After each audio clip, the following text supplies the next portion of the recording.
नमस्कार दोस्तों, मैं हूं आपका मोहित बरुआ और आप देख रहे हैं बरुआ का शो मस्ट गो ऑन। आज रंगमंच के सुहाने सफ़र में और लखनऊ में के वरिष्ठ रंगकर्मी संजय जी हैं। चलिए मिलते हैं संजय जी से। नमस्कार संजय जी। मैं तो सबसे पहले ये जानना चाहूँगा, आपका जो सरनेम है वो अजीब नाम है, थोड़ा सा हमको। मेरा सरनेम है देगलूरकर। देगलूरकर जी, देगलूरकर। ये मैं महाराष्ट्रियन हूँ और हमारे यहाँ पर मतलब जिस गांव के रहने वाले होते हैं जी, उस गांव के साथ में कर लगा देते हैं। आपने सुना होगा जैसे तेंदुलकर, गावस्कर। उस तरह से मैं देगलूर का रहने वाला हूँ, इसलिए मेरा नाम संजय देगलूरकर। कोई गांव है देगलूरकर? जी जी जी, ये महाराष्ट्र में नांदेड़ डिस्ट्रिक्ट में देगलूर एक जगह है, वहाँ के हम रहने वाले हैं। लेकिन पापा हमारे जॉब की वजह से बाहर निकले, एजुकेशन की वजह से बाहर निकले। पहले हैदराबाद में रहे, फिर उसके बाद औरंगाबाद में वो काफ़ी अरसे तक रहे और मेरा एजुकेशन, मेरा जन्म ये सब औरंगाबाद में। जी। तो यहाँ कैसे आना हुआ और रंगमंच से कैसे जुड़े? रंगमंच से तो मैं, देखिए, मराठी रंगमंच से तो मैं बहुत पहले से जुड़ा हूँ। कॉलेज के ज़माने से मैं करता आया हूँ थिएटर, लेकिन वो मराठी थिएटर करता था। लेकिन यहाँ आने का सौभाग्य मुझे इसलिए प्राप्त हुआ क्योंकि आप जानते होंगे भारतीय प्रबंध संस्थान जो इंडियन इंस्टीट्यूट ऑफ मैनेजमेंट है, अच्छा, लखनऊ में, जो अहमदाबाद, बेंगलोर, कलकत्ता के बाद में लखनऊ में एस्टेब्लिश हुआ था। तो उस इंस्टीट्यूट में मेरा सिलेक्शन हो गया। मैं लाइब्रेरियन की, मतलब इसमें असिस्टेंट लाइब्रेरियन की पोजीशन पे हूँ इस समय। और साथ ही साथ मेरा ये पैशन रहा कि मैं थिएटर के लिए कुछ करूं। वो तो मराठी तो यहाँ बहुत लिमिटेड है, बहुत कम होता है।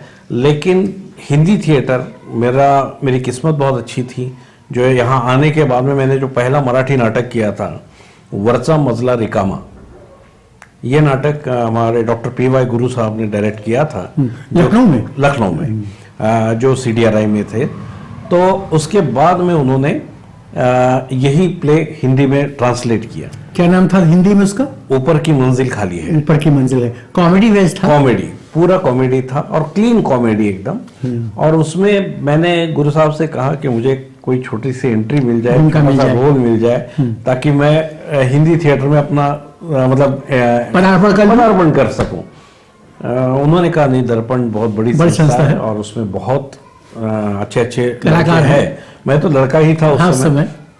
तो फिर भी मैं अपना रोज गुरु साहब से पूछता था आज कैसे रहा, मैं किसी दिन रिहर्सल देखने आऊँगा। लेकिन गुरु साहब का हुआ ये कि गुरु साहब ने उसमें बहुत से लोगों को मैंने जो रोल मराठी में किया था उसके लिए देखा वहाँ पर ऑडिशंस टाइप के। लेकिन वो कह रहे थे यार मुझे वो मिल नहीं रहा है। तो उन्होंने फिर डॉक्टर साहब से कहा कि मैं संजय देगलूरकर को ले आता हूँ, आप देखिए। मेरी हिंदी बहुत खराब थी उस समय। मैं मतलब आप जैसे कि जानते हैं मराठी में महीने बोलते हैं, महीने बोलते हैं। तो मैं रिहर्सल में, मेरे साथ में उस वक्त जया भट्टाचार्य काम करती थी। अच्छा, जया भट्टाचार्य। हाँ, तो जया और मैं, मतलब वो लोग हंसते थे मेरी बात पे। तो हंसते थे तो मुझे भी, मैं कहता था यार आप लोग हंसो जरूर मेरी बात पे, लेकिन मुझे सही क्या है वो भी बताओ। तब उन्होंने फिर काफ़ी, मतलब उसमें मनोज जोशी थे, विजय तिवारी थे, इन लोगों ने मेरी काफ़ी हेल्प की कि ये मैंने होता है, मैंने नहीं होता है, मैं होता है। तो वो मैं धीरे धीरे, फिर मैं टेम्पो में बैठ के भी मैं पागल मैं तो बाकी अगल बगल बैठे हुए लोग समझते थे अरे ये पागल तो नहीं है, सही कह रहे हैं। तो इस तरह से मैंने अपनी हिंदी को सुधारा। और उसके बाद में धीरे धीरे मेरा वो प्ले पहला ऊपर की मंजिल खाली, उसके काफ़ी शोज हुए यहाँ पर, यूपी में भी हुए और यूपी के बाहर भी उसके शोज हुए, जैसे भोपाल में हुआ, इधर हुआ, काफ़ी जगह वो नाटक मेरा सराहा गया। तो उसके बाद में फिर मैं, डॉक्टर साहब को भी मेरे ऊपर विश्वास हो गया कि ये कर सकता है। फिर उन्होंने मैंने एक हिंदी नाटक डायरेक्ट भी किया वहाँ पर, जो कि मराठी से ट्रांसलेटेड था। क्या नाम था उसका? मराठी में उसका नाम है सौजन्याची ऐसी तैसी, और हिंदी में उसका नाम था नमस्कार शिष्टाचार को। नमस्कार शिष्टाचार को। तो वो भी कॉमेडी प्ले था। मैंने बेसिकली मेरा मतलब ये कहिए इंटरेस्ट कहिए, मुझे कॉमेडी करने में बड़ा आनंद आता है। उसका कारण एक है, मैं सोचता हूँ कि दर्शक जो आते हैं वो इतने तनाव में है हर जगह, उन तनाव से उनको कैसे मुक्ति मिले। तो उनको मुक्ति पाने के लिए वो आए हैं, वो सुनने के लिए आए हैं, देखने के लिए आए, तो 2-3 घंटे वो हंसते हुए जाए यहाँ से। ये मेरा अपना एक ये है। नो डाउट सीरियस नाटक भी उतने ही इम्पोर्टेंट है, होने भी चाहिए, लेकिन कॉमेडी नाटकों का एक अपना अलग स्थान मैं मानता हूँ रंगमंच में। जी। तो उसके बाद आपका सिलसिला चालू हो गया? तो उसके बाद मेरा चालू हुआ। फिर उसके बाद एक प्ले था, एक कुंवारा शादीशुदा। एक कुंवारा शादीशुदा, हाँ। तो उसके भी करीब 50 के ऊपर शोज यहाँ पर यूपी में और बाहर सब जगह हुए। तो ये होता गया कि धीरे धीरे मेरे ऊपर एक स्टैम्प सा लगे, कॉमेडी दर्पण में कोई करना है तो संजय जी को बुला लीजिए। संजय को बुला लीजिए। तो इस तरह से मैं दर्पण में अपने आप को एस्टेब्लिश कर पाया। इन द मेन टाइम मैंने बीच बीच में यायावर से भी मैंने 1-2 प्लेस किए, जितेंद्र जी के साथ में। कौन कौन से किए वैसे? उसमें मैंने तुरुपचाल एक प्ले है। तुरुपचाल, हाँ, वो भी मराठी का ही था, हिंदी में ट्रांसलेट हुआ था। उसके भी हमने करीब 10-12 शोज किए थे। और मित्तल जी का जो बड़ा रिनाउंड प्ले है सेंचुरी बुड्ढा, हाँ। तो उसमें मैंने शुरुआत के समय में मैंने कुछ रोल किए। मैंने 1-2 रोल उसमें। कौन सा किया था आपने? मैंने उसमें नहीं, मैंने उसमें वो जो सेठ जो होता है, अच्छा, जो पैसा देता है कि मरने की बात कर रहा, राइट है। तो मैंने वो रोल किया था और काफी उस समय, लेकिन मेरे ऑफिस की व्यस्तताओं की वजह से आप समय नहीं दे पा रहे, समय उतना नहीं दे पा रहा था। अच्छा, इधर मैंने लेकिन 1-2 और थोड़ा सा मेरा apart from this active theatre, मैंने बाल रंगमंच पे मैंने काफी हद तक काम किया। अच्छा अच्छा। मैंने छोटे बच्चों के लिए, मेरा मानना ये है कि कहीं भी आप किसी भी संस्थान में जाइए, कहीं भी जाइए, तो जो पढ़ने में अच्छे हैं बच्चे, हाँ, तो उनको हर जगह चांस मिलता है, उनकी वाहवाही होती है। और मेरा ये मानना है कि उन बच्चों की तरफ भी ध्यान देने की जरूरत है जो पढ़ाई अच्छे से नहीं कर पा रहे। वो क्यों नहीं कर पा रहे? उनका कहीं और इंटरेस्ट होता है, और वो इंटरेस्ट अगर एक बार उनका सेटिस्फाई होता है तो नेचुरली उनमें ये कॉन्फिडेंस आता है कि मैं कुछ कर सकता हूँ, और वो फिर पढ़ाई में भी अच्छा कंट्रीब्यूट कर सकते हैं। तो ये मेरा अपना मानना है कि मुझे उन बच्चों के लिए जो पर्टिकुलरली क्लास में, आप किसी भी क्लास में जाइए तो पहले कुछ बच्चे होंगे जो कहेंगे कि मुझे करना है, मुझे करना है। मैं उन बच्चों को साइड में निकालता हूँ। नॉर्मली सिलेक्शन प्रोसेस ये होती है कि good looking, smart, fair complexion, ये इन बच्चों को टीचर्स बहुत पहले पिक कर लेते हैं, ताकि तो मैंने उन बच्चों को साइड में निकाला, और उसके बाद में बचे हुए 8-10 बच्चे ऐसे रह गए थे, हाँ, जो मेरे से नजरें चुरा रहे थे। हाँ, समझ गए। तो मैंने कहा मुझे ये बच्चे चाहिए नाटक करने के लिए। तो वो प्रिंसिपल बड़ी परेशान हो गई कि आपने ऐसे कैसे चूज किया? मैंने तो इतने सिलेक्शन देखे, लेकिन ये कुछ आपका अलग है। तो मैंने कहा मैडम, जो एंथुसियास्टिक है वो अपनी जगह बना लेंगे, बिल्कुल सही बात कही आपने। जो स्मार्ट हैंडसम है उनकी जगह समाज में है, वो जाके उनको कुर्सी खींचनी और बैठना है। लेकिन इन बच्चों को अगर आज मैंने छोड़ दिया तो ये बच्चे पूरी जीवन भर अपने को नीचे वही महसूस करेंगे। और मैं अपने कलीग्स में, मैंने अपने ऑफिस में, मैं कई जगह देखता हूं कि लोग अपने आप को स्टेटस वाले से मिलते नहीं, अपने आप को प्रेजेंट नहीं कर पाते हैं अच्छा लोगों के सामने, और उस वजह से उनको काफी नीचे, मतलब कई बार उनका होता है कि यार मेरे मन में बहुत कुछ है, कहना चाहता हूँ लेकिन कह नहीं पाता हूँ। तो मुझे उन लोगों के लिए मैंने कहा अगर मैं इन बच्चों को छोड़ दूंगा तो ये ऐसे ही रहेंगे। तो वो प्रिंसिपल ने कहा कि ये दिमाग में आपके आया कैसे? ये कैसे आया? सही बात है। तो मैंने कहा मैडम, मुझे इसमें कोई शर्म नहीं है कहने में, मैं जब स्कूल में था मैं इनमें से एक था। मैं जब स्कूल में था मैं भी ऐसे ही सोचता था कि ये मेरा काम नहीं है, आंसर देना मेरा काम नहीं है। कोई कुछ टीचर किसी बात के लिए हाथ उठाने के लिए कहे तो सबसे आखिर में मेरा हाथ उठता था। तो और अंदर ही अंदर लगता था कि मैं कर सकता हूँ, लेकिन मैं हिम्मत नहीं हो पाती। तो मैंने कहा मुझे, इसलिए मैंने सोचा कि मैं उन बच्चों के लिए कुछ करूं। अगर उनको अर्ली स्टेज पर ये सारी चीज़ें पता चल जाए तो ये बच्चे आगे चल करके काफ़ी अपना अच्छे से योगदान दे सकते हैं। तो खैर ये एक मेरा ये है, और मेरा अभी भी कहना ये है कि मुझे स्कूल्स में इन बच्चों में आप अभी MBA के क्लासेस में हाँ। एक कम्युनिकेशन एक सब्जेक्ट पढ़ाया हाँ, जाता है। कम्युनिकेशन, उसमें नॉन वर्बल कम्युनिकेशन एक है। तो नॉन वर्बल कम्युनिकेशन में जो कि बोल के नहीं किया जाता है वो नॉन वर्बल कम्युनिकेशन कहलाया जाता है। अच्छा। उसमें आपकी बॉडी लैंग्वेज आती है, उसमें आपके आई कॉन्टैक्ट्स आते हैं, उसमें आपके वॉइस टोन आता है। ये सारी चीजें मैंने देखा ये थिएटर है। आप अगर देखें ये सारी चीजें थिएटर में आती है कि आपकी देह बोली कैसी है, हाँ। आपके जेस्चर Gesture posture कैसे हैं, हाँ। आप खड़े कैसे रहते हैं, आपके आई कॉन्टैक्ट्स कैसे हैं, वो बहुत कुछ कह जाते हैं। तो मैंने उस चीज को कोरिलेट किया कि जरूरी नहीं कि हर इंसान को स्टेज पर जाके नाटक ही करना है, लेकिन हर इंसान को कहीं ना कहीं अपने आप को प्रूव करना है, अपने आप को प्रेजेंट करना है। तो मेरा ये मानना है कि अगर इंसान को अपने आप को, बैंक में कर्मचारी है, हाँ। एक वक्त था कि वो एक पान का अपना भर दिया और वो अपना कैश गिन रहा है, वो लेकिन उसको कुछ बोलना नहीं था। हाँ। आज समय बदल गया है। आज बैंक में चपरासी भी है, हाँ। तो उसको वो प्रेजेंट कैसे कर रहा है, कस्टमर से बात कैसे कर रहा है, हाँ। ये सारी चीजें आएंगी कहां से, उसके अंदर ये पर्सनैलिटी डालनी डेवलपमेंट होगी, पड़ेगी। तभी वो ये सारी चीजें कर पाएगा। और ये चीजें आपको थिएटर बहुत अच्छी तरीके से समझा सकता है। मतलब एक जो कहते हैं ना, खेलते खेलते बच्चों को सिखा देना समझाना। तो इस तरह से मैं थिएटर को इसमें लाने की कोशिश में हूँ, और मेरा ये मानना है कि ये चीजें ज्यादा जरूरी है मतलब थिएटर को आगे बढ़ाने के लिए। थिएटर को आगे बढ़ाने के लिए। थिएटर तो बढ़ेगा ही बढ़ेगा, साथ में हर इंसान को उसका क्या फायदा है। यहाँ पर बेसिक वही चीज है कि थिएटर करके क्या मिलेगा।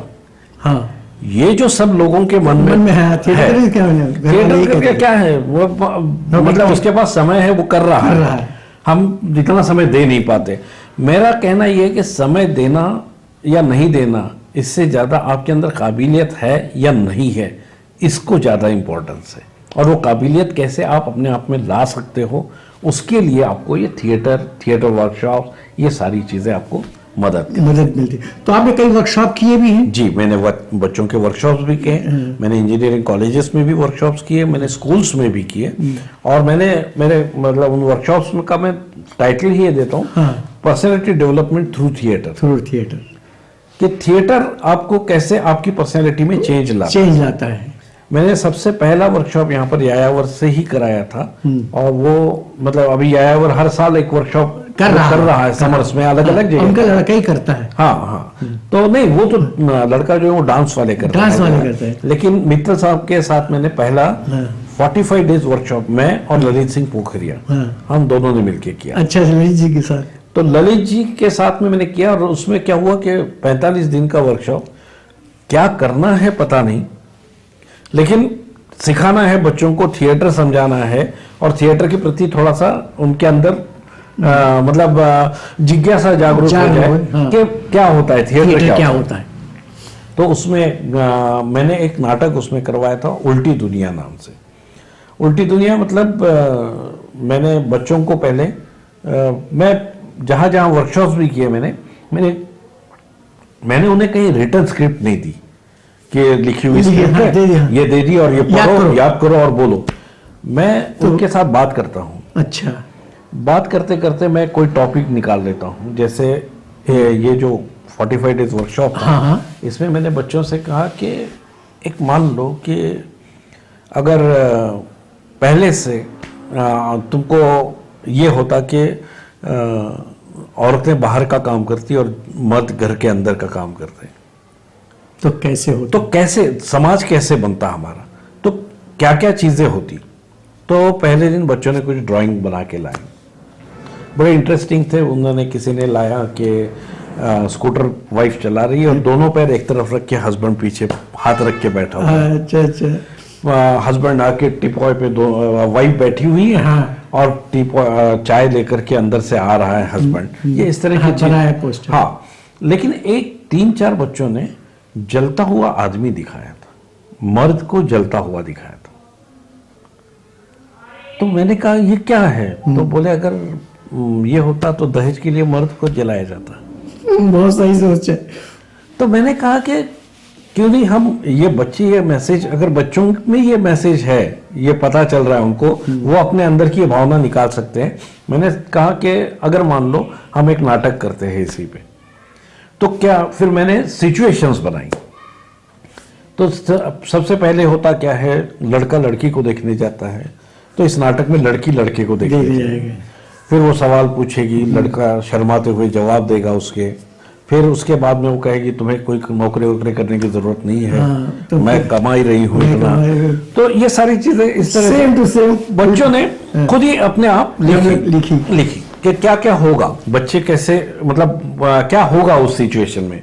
फिर बारात आएगी तो लड़कियां डांस कर रही होगी और लड़के छज्जे से देख रहे होंगे कि बारात आ गई, बारात आ गई। फिर लड़का बड़ा घूंघट में शर्माता हुआ सा आएगा और जयमाल लेकर के, और फिर उसके बाद में उसकी प्रताड़ना शुरू होती है घर में। और वो फिर पुरुष मुक्ति आंदोलन शुरू करता है।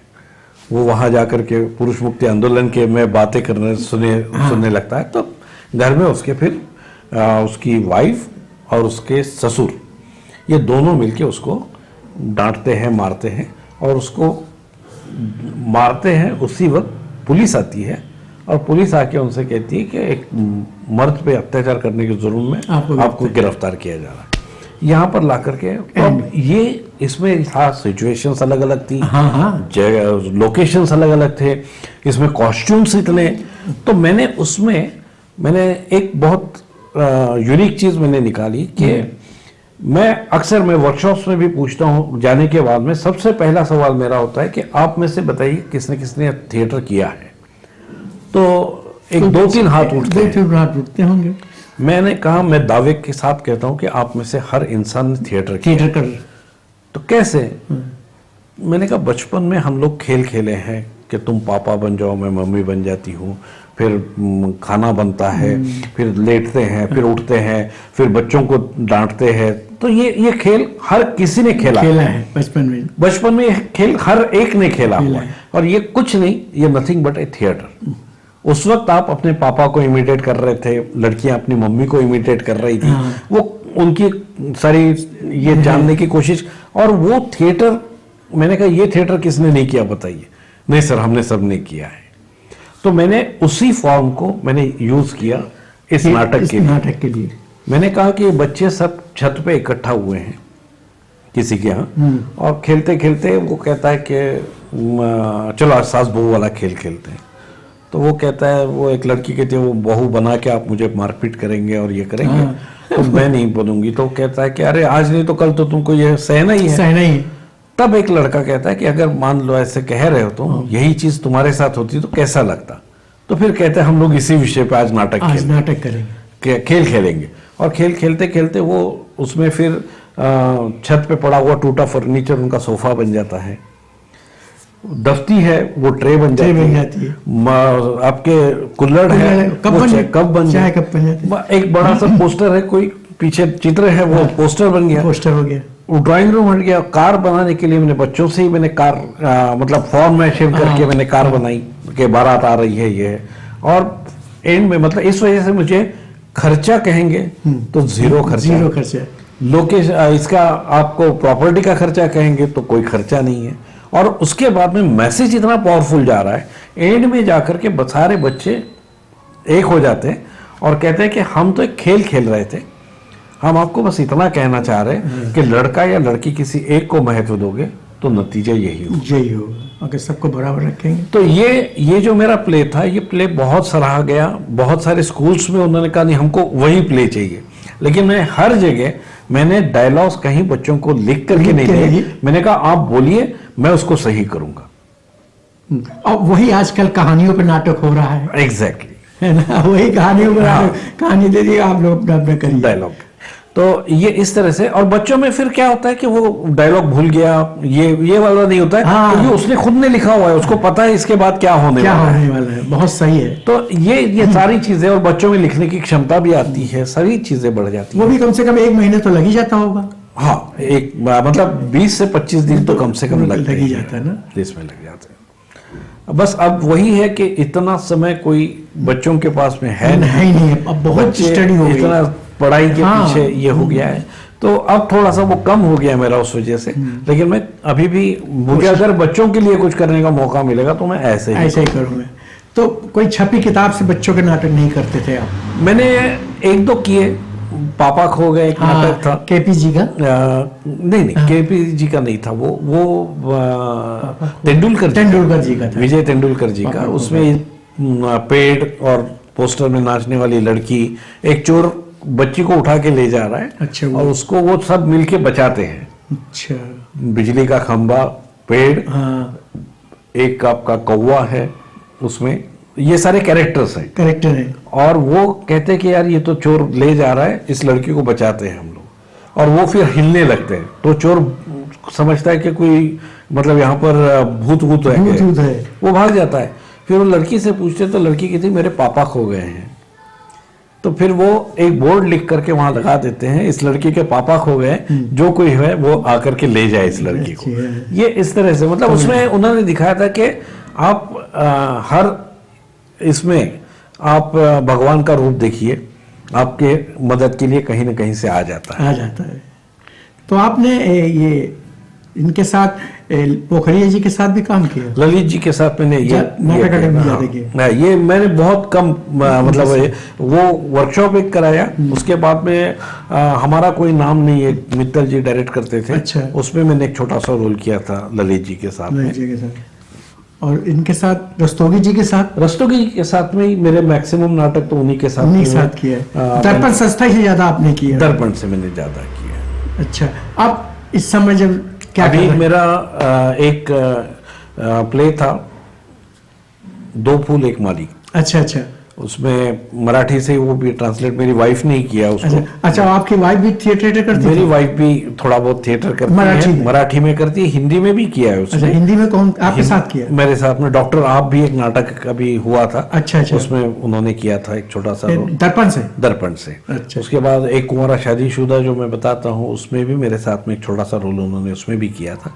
लेकिन वही है कि हम समय नहीं दे पाते, क्योंकि बच्चा छोटा था, तो दोनों जॉब, मतलब दोनों अगर नाटक के लिए जाएंगे तो कैसे होगा, इसलिए उसने बड़ा सैक्रिफाइस करके मुझे आगे ये किया। वाइफ का बहुत हाथ होता है, बहुत हाथ। तो अगर मान लो अब तो आप एक साल बाद शायद रिटायर हो जाए, उसके बाद आपकी क्या प्रतिक्रिया रहेगी? उसके बाद मैं वही सोच रहा हूँ कि मेरे ये जो, मैं तो अक्सर हमारे यहाँ पे भी जो भी रिटायर होते हैं, हाँ। उसमें कंपेयरिंग का काम मेरे जिम्मे आता है। अच्छा। इंस्टीट्यूट में। तो मैं अक्सर ये कहता हूँ कि ये रिटायरमेंट कोई ये नहीं, आपकी सेकेंड इनिंग है। और आप जो चीजें आपके सर्विस काल में समय ना दे पाने की वजह से नहीं कर पाए, उन चीजों को आप किस तरह से कर सकते हैं वो देखिए, और उसमें आप ज्यादा से ज्यादा एंगेज रहिए। तो मेरा तो मानना यही है कि मुझे ये जो पर्टिकुलरली मैंने बैक बेंचर्स वाली एक स्कीम बताई आपको, हाँ। कि बच्चों के उनके लिए कुछ काम करना है, और एक दो स्कूल्स में मैं कांटेक्ट कर चुका हूं और उनको ये कंसेप्ट बहुत अच्छा लगा।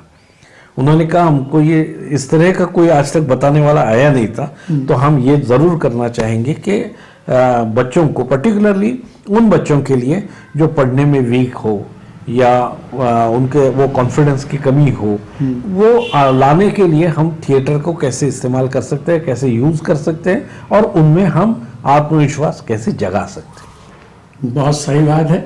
तो और भी कुछ दर्शकों को थिएटर के बारे में कुछ बताना चाहेंगे कि दर्शक जो आजकल लोग नाटक कम करते हैं, पिक्चरों में चले जाते हैं, उसके विषय में? देखिए, ये एक बहुत बड़ा चर्चा का विषय है।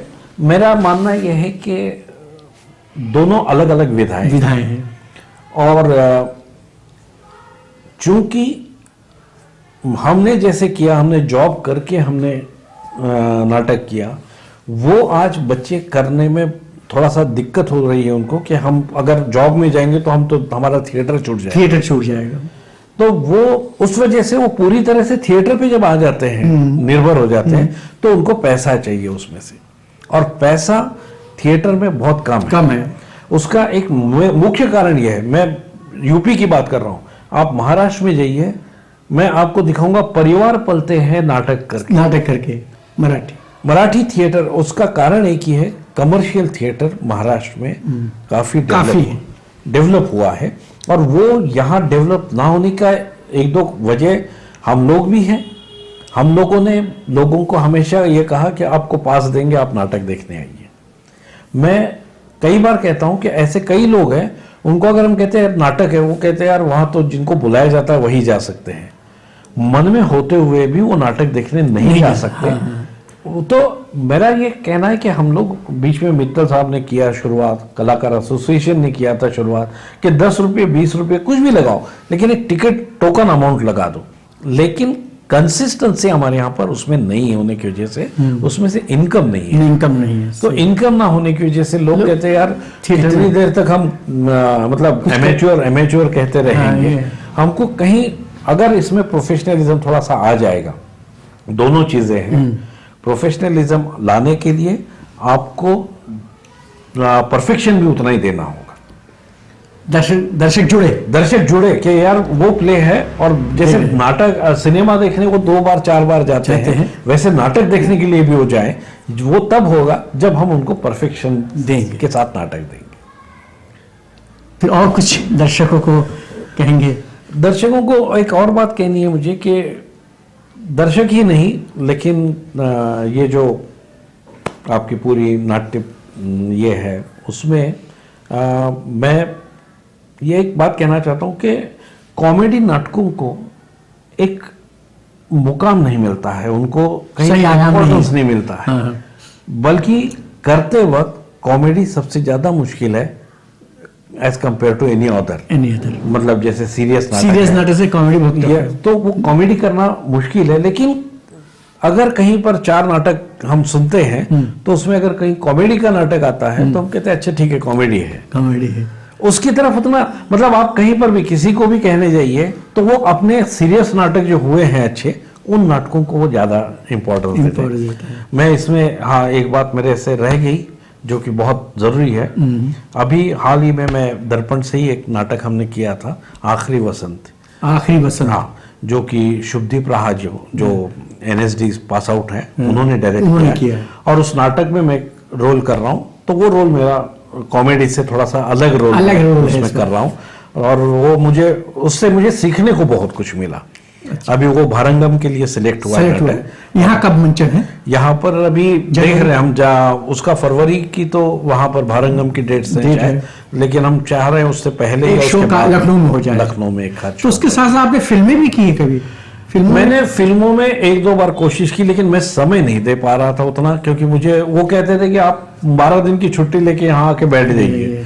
वो मेरे पास में, मैं कहता था कि 1 या 2 दिन सैटरडे संडे मेरा होता है, लेकिन वो उस तरह से मुझे कहीं चांस मिला नहीं। तो मराठी में कभी ऑफर आया कि आपको? मराठी में मैंने, क्योंकि मैं बहुत 25-26 साल 31 साल हो गए मुझे, मैं लखनऊ में हूँ। अच्छा। और जब मैं यहाँ आया तो 26 साल का था। तो अब मेरा मराठियों थिएटर से मेरा उतना संबंध नहीं रहा, मतलब प्रोफेशनल थिएटर। हालांकि वहाँ पर मेरे बहुत सारे दोस्त हैं जो अब काफी अच्छी नाटक डायरेक्ट कर रहे हैं, कमर्शियल नाटक डायरेक्ट कर रहे हैं, लेकिन वो मैं वहां जाकर के कुछ करूं ऐसा कुछ हुआ नहीं। तो अगर रिटायर के बाद क्या वहां जाने का भी विचार है कि यहीं पे रहने का विचार है? अभी मेरा प्लान यही है कि मैं पहले जो चीज मुझे करना है, मैं करना चाहता हूँ, वो मैंने देखा है कि मुझे वो चीज सबसे ज्यादा जरूरत उसकी यूपी में, लखनऊ में, क्योंकि महाराष्ट्र में मैं स्कूल में था तब भी देखता था कि इंटर स्कूल कॉम्पिटिशन्स बहुत होते थे, थिएटर के कॉम्पिटिशन्स होते थे, बच्चों के वर्कशॉप्स होते थे। वो वर्कशॉप्स ये आज वहाँ पर बहुत मात्रा में हो रहे हैं। तो मैं जाऊँगा तो मैं भी एक भीड़ का हिस्सा हो जाऊँगा। सही है। मैं चाहता हूँ कि मैं वहाँ करूँ ये काम जहाँ इसकी ज़्यादा ज़रूरत है। इसलिए मैं थोड़ा लखनऊ में रह करके मैं ये काम करना चाहता हूँ। ये मेरी जन्मभूमि जरूर महाराष्ट्र है, लेकिन मेरी कर्म भूमि तो यूपी रही है। और यूपी ने मुझे इतना दिया, इतना मतलब सम्मान दिया, सब कुछ किया, तो मैं उस भूमि को भी कुछ देना चाहता हूँ। बहुत सही बात है। लिया तो मैंने बहुत कुछ है, अब देने का समय है, तो मैं कुछ देना चाहता हूँ, और उसके लिए मैं कुछ समय तो मैं यूपी में रहना चाहूँगा। फिर चलिए, बहुत बहुत शुक्रिया, आपने समय दिया। और एक छोटी सी भेंट है जो मैं आपको देना चाहूँगा।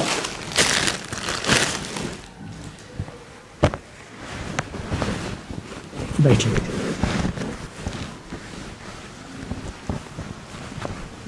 Thank you. आपका बहुत बहुत शुक्रिया जो समय दिया।